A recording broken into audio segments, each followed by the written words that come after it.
बहुत सारे tenants and owners अक्सर मुझसे पूछते हैं कि क्या रेंटल अग्रीमेंट रजिस्टर करना ज़रूरी है? Well, there are certain things one should consider before taking this decision.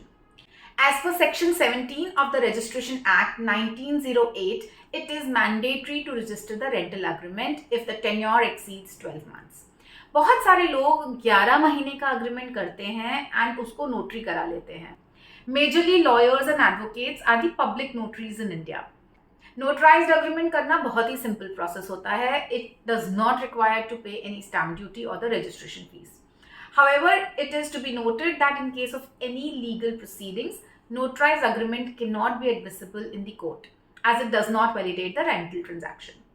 But in the absence of the registered agreement, a notarized agreement can be used for various utility connections such as cooking gas, telephone, mobile, etc. etc. However, if the tenure exceeds 12 months, a rental agreement has to be registered. The registration can be done online in some cities or it can be done by visiting the sub-registrar's office.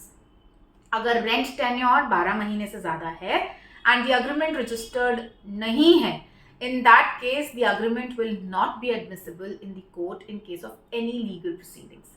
In some states like Maharashtra, Telangana and Andhra Pradesh, it is compulsory to register the rental agreement irrespective of the rental period. Stamp duty बचाने के चक्कर में tenants का deposit and owners की property दोनों को risk है, तो डिसीजन सोच समझ के लीजिए.